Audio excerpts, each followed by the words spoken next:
আমরা আজকে আলোচনা করব মুহররম মাসের গুরুত্ব, করণীয় ও বর্জনীয় সম্পর্কে। আমরা সবাই জানি ১২ মাসে ১ বছর হয়।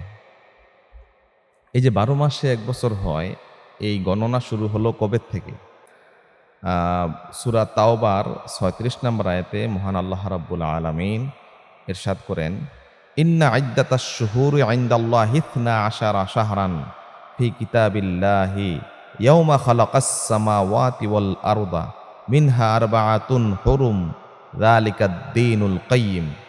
আল্লাহ রাব্বুল আলামিন ইরশাদ করছেন, নিশ্চয়ই আকাশমণ্ডলী ও পৃথিবী সৃষ্টির দিন থেকে আল্লাহর বিধানে মাস গণনায় ১২টি। এর মধ্যে ৪টি মাস বিশেষভাবে সম্মানিত। এটাই হচ্ছে সুপ্রতিষ্ঠিত ধর্ম। প্রিয় ভাইরা, আমরা এখান থেকে জানতে পারলাম যে আল্লাহ রাব্বুল আলামিন যেদিন থেকে আসমান এবং জমিন সৃষ্টি করেছেন, ওই দিন থেকে আল্লাহ রাব্বুল আলামিন এই মাস ১২ মাসে ১ বছর এই গণনার হিসাব আল্লাহ রাব্বুল আলামিন আমাদেরকে দিয়েছেন। প্রিয় ভাইরা, সহিহ আল বুখারীর ৪৬৬২ নম্বর হাদিসে কিতাবুত তাফসিরে তাফসির অধ্যায়ে একটি হাদিস এসেছে, ইন্নাজ জামানা কাদ ইস্তাদারা কাহাইআতিহি ইয়াওমা খালাকাল্লাহুস সামাওয়াতি ওয়াল আরদা আস-সানাতু ১২ শাহরান। নবী সাল্লাল্লাহু আলাইহি ওয়াসাল্লাম ইরশাদ করেন যে আল্লাহ তাআলা যেদিন আসমান ও জমিন সৃষ্টি করেন, সেদিন যেভাবে জমানা ছিল আজও তেমনি আছে। ১২ মাসে ১ বছর হয়। মিনহা আরবাআতুন হুরুমুন, এর মধ্যে ৪টি মাস রয়েছে সম্মানিত। সালাসুন মুতাওয়ালিয়াত, ৩টি মাস হচ্ছে ধারাবাহিক। কি কি? যুলকাআদা, যুলহিজ্জা ওয়াল মুহাররাম। জিলকাদ, জিলহাজ এবং মুহাররাম, এই ৩টি হচ্ছে ধারাবাহিক। নবীজি বললেন, ও রাজাবু মুদারাল্লাযী বাইনা জুমাদা ওয়া শাবান, আরেকটি মাস হচ্ছে রজব মাস। এই ৪টি মাস হচ্ছে সম্মানিত। প্রিয় ভাইরা, মুসলমানদের যাবতীয় ইবাদতগুলো চন্দ্র মাসের সাথে সম্পর্কিত। আমরা ইংরেজি মাস গণনা করি, বাংলা মাস গণনা করি, এগুলা বাংলা সন, ইংরেজি সন, এগুলো আমরা গণনা করি। কিন্তু আমাদের মূলত মুসলমানদের যাবতীয় ইবাদত আরবি হিজরি সনের সাথে সম্পর্কিত, অথচ আমরা এই হিজরি মাস সম্পর্কে ততটা সচেতন নই। যেমন আমরা রমাদান মাসে রোজা রাখি চাঁদ দেখে, আমরা লাইলাতুল কদর পালন করি চাঁদের উপর ভিত্তি করে, আমরা ঈদ উল ফিতর পালন করি শাওয়াল মাসের চাঁদ দেখে, আরাফাতের রোজা রাখি চাঁদ দেখে, হজ করি চাঁদ দেখে, ঈদ উল আদহা পালন করি চাঁদ দেখে, লাইলাতুম মিন নিসফে শাবান পালন করি এটাও চাঁদ দেখে, এরপরে আশুরা পালন করি এটাও চাঁদ দেখে। তাইলে আমরা যারা মুসলিম, এই মুসলিম সম্প্রদায়ের যাবতীয় আমলগুলো হচ্ছে চাঁদের সাথে সম্পর্কিত। প্রিয় ভাইরা, আশুরার দিনে করণীয় সম্পর্কে আমরা দুই একটি হাদিস শুনতে চাই। সহিহ আল বুখারীর ২০০১ নম্বর হাদিসে এসেছে, হযরত আয়েশা রাদিয়াল্লাহু তাআলা আনহা থেকে বর্ণিত হাদিস, কানা রাসূলুল্লাহ সাল্লাল্লাহু আলাইহি ওয়াসাল্লাম আমারা বিসিয়ামি ইয়াউমি আশুরা ফালাম্মা ফুরিদা রমাদান কানা মান শাআ সামা ওয়া মান শাআ আফতারা। হযরত আয়েশা রাদিয়াল্লাহু তাআলা আনহা থেকে বর্ণিত, রাসূলুল্লাহ সাল্লাল্লাহু আলাইহি ওয়াসাল্লাম আশুরার রোজা রাখার নির্দেশ দিয়েছিলেন। ফালাম্মা ফুরিদা রমাদান, যখন রমাদান মাস ফরজ হয়ে গেল, রমাদান মাসের রোজা ফরজ করা হলো, কানা মান শাআ সামা ওয়া মান শাআ আফতার। হযরত আয়েশা রাদিয়াল্লাহু তাআলা আনহা বললেন যে যার ইচ্ছা সে আশুরার রোজা রাখে, যার ইচ্ছা রোজা ছেড়ে দেয়। তার মানে রমাদান মাসের রোজা যখন ফরজ করা হলো, তখন আশুরার রোজা নফল হয়ে গেল। এবার আসেন এই রোজা, আশুরা রোজার যে হিস্টোরি এটা শুনি। সহিহ আল বুখারীর ২০০৪ নম্বর হাদিস, আব্দুল্লাহ ইবনে আব্বাস রাদিয়াল্লাহু তাআলা আনহুমা থেকে বর্ণিত যে কাদিমান নবিয়্যু সাল্লাল্লাহু আলাইহি ওয়াসাল্লাম আল মাদিনাতা, রাসূল করিম সাল্লাল্লাহু আলাইহি ওয়াসাল্লাম মদিনায় আসলেন, হিজরত করে মক্কা থেকে মদিনায় আসলেন। ফারা আল ইয়াহুদা তাসুমু ইয়াওমা আশুরা, তিনি এসে ইহুদিদেরকে দেখলেন যে ইহুদিরা আশুরার দিনে রোজা রাখে। ফাকালা মা হাযা, নবীজি বললেন তোমরা কেন রোজা রাখছো? ক্বালু হাযা ইয়াউমুন সালিহ, ইহুদিরা জবাব দিল, হে মুহাম্মদ সাল্লাল্লাহু আলাইহি ওয়াসাল্লাম, এই দিনটা হচ্ছে একটা উত্তম দিন। হাযা ইয়াউমুন, এটা এমন দিন, নাজ্জাল্লাহু বানি ইসরাঈলা মিন আদুবিহিম, বনি ইসরায়েলকে এই দিনে আল্লাহ রাব্বুল আলামিন শত্রুর কবল থেকে মুক্ত করেন। ফাসামাহু মূসা, এজন্য এই দিনে মূসা রোজা রেখেছে।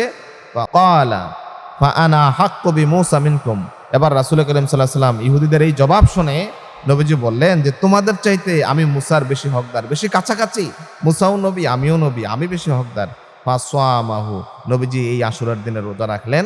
ওয়া আমারা বিসিয়ামিহি, এবং তিনি সাহাবীদেরকে রোজা রাখার জন্য সবাইকে নির্দেশ দিলেন। রমজানের পরেই গুরুত্বপূর্ণ হচ্ছে এই আশুরার রোজা। রমাদান মাসের রোজার পরে গুরুত্বপূর্ণ হচ্ছে আশুরার রোজা। কিভাবে? দেখেন, একজন সাহাবী আসলেন রাসূলের দরবারে, এসে বললেন, আইয়ু শাহরিন তা'মুরুনি আন আসুমা বা'দা শাহরি রমাদান। ওগো নবীজি, আমি রমাদান মাসের পরে যদি রোজা রাখতে চাই, তাহলে কোন মাসে রাখার জন্য আপনি আমাকে বলেন? ক্বালা সাল্লাল্লাহু আলাইহি ওয়াসাল্লাম, রাসূল সাল্লাল্লাহু আলাইহি ওয়াসাল্লাম উত্তর দিলেন, ইন কুনতা সাইমান বা'দা শাহরি রমাদান। ও আমার সাহাবী, তুমি যদি রমাদান মাসের পরে রোজা রাখতে চাও, ফাসুমিল মুহাররাম, মুহাররামের রোজা রাখো। ফা ইন্নাহু শাহরুল্লাহ, এটা হচ্ছে আল্লাহর মাস। প্রিয় ভাইয়েরা আমার, সহিহ আল মুসলিমের একটি হাদিস এসেছে, আশুরার রোজা রাখার প্রতিদান অনেক বেশি। সহিহ আল মুসলিমের 1162 নম্বর হাদিসে নবীজি বললেন, সিয়ামু ইয়াউমি আশুরা আহতাসিবু আলাল্লাহি আইয়ুকাফফিরাস সানাতাল্লাতী ক্বাবলাহ। নবীজি বললেন যে আশুরার রোজা রাখলে আমি ধারণা করি, আমি আশা করি আমার আল্লাহ রাব্বুল আলামিন বিগত এক বছরের গুনাহ মাফ করে দিবেন। সুবহানাল্লাহ। সুনান আত-তিরমিজির 740 নম্বর হাদিস, হযরত আবু হুরায়রা রাদিয়াল্লাহু তাআলা আনহু থেকে বর্ণিত হয়েছে হাদিসটি, যে আফদালুস সিয়ামে বা'দা সিয়ামে শাহরি রমাদান শাহরুল্লাহিল মুহাররাম। আবু হুরায়রার বর্ণিত হাদিসে রাসূল সাল্লাল্লাহু আলাইহি ওয়াসাল্লাম ইরশাদ করলেন যে রমাদান মাসের পরে মুহররমের রোজা হচ্ছে আল্লাহর কাছে উত্তম রোজা।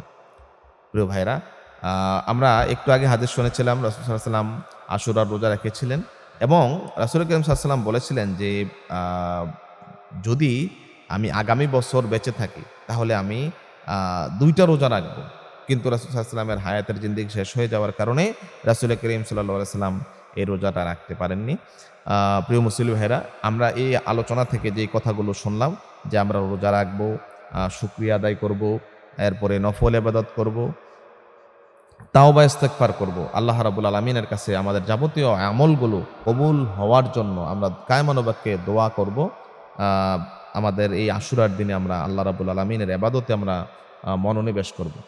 প্রিয় মুসলিম ভাইরা, আমরা আশুরার দিবসের কিছু বর্জনীয় বিষয় নিয়ে কথা বলবো। সেটা হচ্ছে, আমাদের দেশের প্রিন্ট মিডিয়া বলেন, ইলেকট্রিক মিডিয়া বলেন, যত মিডিয়া আছে সব জায়গায় প্রচার করা হয় যে কারবালা এদিনে নবী সাল্লাল্লাহু আলাইহি ওয়াসাল্লামের দৌহিত্র হোসাইন রাদিয়াল্লাহু তাআলা আনহুকে সপরিবারে নির্মমভাবে শাহাদাত বরণ করেন, এরকম ঘটনা, এরকম হেডলাইন দিয়ে ফলাও করে প্রচার করা হয়। কিন্তু বিষয়টা হচ্ছে, এই আশুরা কি শুধু কারবালার সাথে সম্পর্কিত? না। রাসূল করিম সাল্লাল্লাহু আলাইহি ওয়াসাল্লাম এই আশুরার বিষয়টা কত গুরুত্ব দিয়েছেন দেখেন। কারবালা হওয়ার অনেক আগে নবী সাল্লাল্লাহু আলাইহি ওয়াসাল্লাম রোজার কথা বলেছেন। এবং আমাদের দেশে যেই সমস্যাটা হয়, আমাদের দেশের মানুষেরা আবেগ বেশি। কিরকম? কারবালা শুধু যেই সীমাবদ্ধ করা হয় কারবালার ঘটনায় আশুরার দিবসকে, না, এটা নয়। আদম আলাইহিস সালামকে আল্লাহ রাব্বুল আলামিন যেদিন সৃষ্টি করেছিলেন সেটা ছিল আশুরার দিন। যেদিন জান্নাতে দান করেছেন সেটা ছিল আশুরার দিন। জান্নাত থেকে আদম এবং হাওয়া আলাইহিমুস সালামকে যেদিন বের করলেন, ওই দিনটাও ছিল আশুরার দিন। রাসূল সাল্লাল্লাহু আলাইহি ওয়াসাল্লাম এরপরে নূহ আলাইহিস সালামের নৌকা জুদ পাহাড়ে গিয়ে যেদিন আটকায় ভিড়ে, ওই দিনটা ছিল আশুরার দিন। এরপরে ইব্রাহিম আলাইহিস সালামকে যেদিন নমরুদ আগুনে ফেলে, ওই দিনটা ছিল আশুরার দিন। মূসা আলাইহিস সালামকে ফেরাউন যেদিন পাকড়াও করেছিল, মূসা আলাইহিস সালাম সমুদ্র পাড়ি দিয়ে চলে গিয়েছিলেন, আল্লাহ রাব্বুল আলামিনের অশেষ কৃপাদানে তিনি ওই পারে চলে গিয়েছিলেন, ফেরাউন ডুবে মরেছিল, ওই ঘটনাটাও ছিল আশুরার দিন। রাসূল করিম সাল্লাল্লাহু আলাইহি সাল্লাম এই আশুরার দিন সম্পর্কে অনেক গুরুত্বপূর্ণ কথা বলেছেন। কিন্তু আমরা মনে করি শুধু কারবালাই আশুরা। না, শুধু কারবালা আশুরা নয়। তবে এখানে একটি বিষয় আমি পড়ালেখা করে, আমি গবেষণা করে যা জানলাম, যে এই সমস্ত মাতমগুলো হয়, যে সমস্ত হাই হোসেন করা হয়, এগুলো আবিষ্কার হয়েছে হোসাইন রাদিয়াল্লাহু তাআলা আনহুর শাহাদাতের 300 বছর পরে। 352 হিজরিতে মুইজ্জুদ্দৌলা নামক একজন শিয়া, তিনি বাগদাদে মাতম করার হুকুম জারি করেন এবং ৩৬০ হিজরিতে মিশরে প্রথম এই মাতম করার সিস্টেম চালু হয়। এখন আমাদের দেশে যে আমাদের রাজধানী ঢাকা শহরের পুরান ঢাকায় যে হুসনি দালান আছে, সেখানে শিয়া সম্প্রদায়ের কিছু লোক রয়েছেন যাদের ভুল পদ্ধতি হচ্ছে তারা ওই দিন বিভিন্ন ধারালো অস্ত্র নিয়ে, ছুরি নিয়ে, ব্লেড নিয়ে, শিকলে বেঁধে পিঠের মধ্যে এভাবে মারে আর বলে হায় হোসেন, হায় হোসেন। এগুলো করে শরীর থেকে রক্ত বের করা, এগুলো জায়েজ নাই, এগুলো ইসলামের কোনো বিধান নয়। ইসলাম এভাবে বলেনি, কিন্তু তারা এগুলো মাতম করে হায় হোসেন, হায় হোসেন এগুলো বলে। এগুলো বলতে বলতে কারবালার বিষয়টাকে, আশুরাকে সীমাবদ্ধ করে ফেলে। কালো পোশাক পরে আমাদের দেশের বাংলাদেশের প্রেক্ষাপটে যে মিডিয়াগুলো আছে, মিডিয়া কভারেজ দেওয়া হয় তাদেরকে। মিডিয়াতে আমরা দেখি, প্রিন্ট মিডিয়া এবং ইলেকট্রিক মিডিয়ার কল্যাণে আমরা এগুলো দেখি। এই তাজিয়া মিছিল বের করে হাই হোসেন করে এই আশুরার দিবসের মূল লক্ষ্য উদ্দেশ্য হাসিল করা যাবে না। প্রিয় মুসলিম ভাইয়েরা, সহিহ বুখারীর 1294 নম্বর হাদিসে এই যে মাতম করে শোক মিছিল, তাজিয়া মিছিল এগুলো নিষেধ করা হয়েছে। আন আব্দুল্লাহ ইবনে মাসউদ রাদিয়াল্লাহু তাআলা আনহু قال قال النبي সাল্লাল্লাহু আলাইহি ওয়াসাল্লাম, হযরত আব্দুল্লাহ ইবনে মাসউদ রাদিয়াল্লাহু তাআলা আনহু থেকে বর্ণিত যে রাসূল করিম সাল্লাল্লাহু আলাইহি ওয়াসাল্লাম ইরশাদ করেছেন, লাইসা মিন্না মান লাতামাল খুদুদা, সেই ব্যক্তি আমার উম্মত নয় যে ব্যক্তি শোক প্রকাশের জন্য গণ্ডদেশে চপেটাঘাত করে, অশাক্কাল জুয়ুব এবং পরনের জামার বক্ষ ছিঁড়ে ফেলে, জামা ছিঁড়ে ফেলে, ওয়াদাআ বিদাওয়াল জাহেলিয়া এবং জাহেলি যুগের মতো চিৎকার চেঁচামেচি করে, তাজিয়া মিছিল করে, শোক রেলি করে, প্রতীকী কবর বানায়, ঘোড়ার আকৃতি দেয়, এরকম করে কুসংস্কার কুপ্রথা করে তারা রাসূলের উম্মত নয়। রাসূল সাল্লাল্লাহু আলাইহি ওয়াসাল্লাম হুঁশিয়ারি উচ্চারণ করেছেন। সুতরাং প্রিয় ভাইয়েরা আমার, আমরা আশুরার দিনে রোজা রাখবো, নফল রোজা। আমরা ইমাম হুসাইন রাদিয়াল্লাহু তাআলা আনহুর জন্য দোয়া করব। ওই দিনে যারা শাহাদাত বরণ করেছেন তাদের জন্য তো অবশ্যই দোয়া করব, এবং হযরত আদম আলাইহিস সালাম থেকে শুরু করে মুহাম্মদুর রাসূলুল্লাহ সাল্লাল্লাহু আলাইহি ওয়াসাল্লাম পর্যন্ত আশুরার দিবসের যত ঘটনা ঘটেছে সবগুলো ঘটনাকে আমরা স্মরণ করে আল্লাহ রাব্বুল আলামিনের কাছে কায়মানুপক্ষে দোয়া করব এবং আমাদের কৃত অপরাধগুলো ক্ষমা চাইব। আল্লাহ রাব্বুল আলামিন আমাদেরকে যাবতীয় বিপদ আপদ থেকে, মুসিবত থেকে রক্ষা করুন। কারবালার সঠিক শিক্ষা, আশুরার সঠিক শিক্ষা আমাদের জীবনে ধারণ করার তৌফিক দান করুক।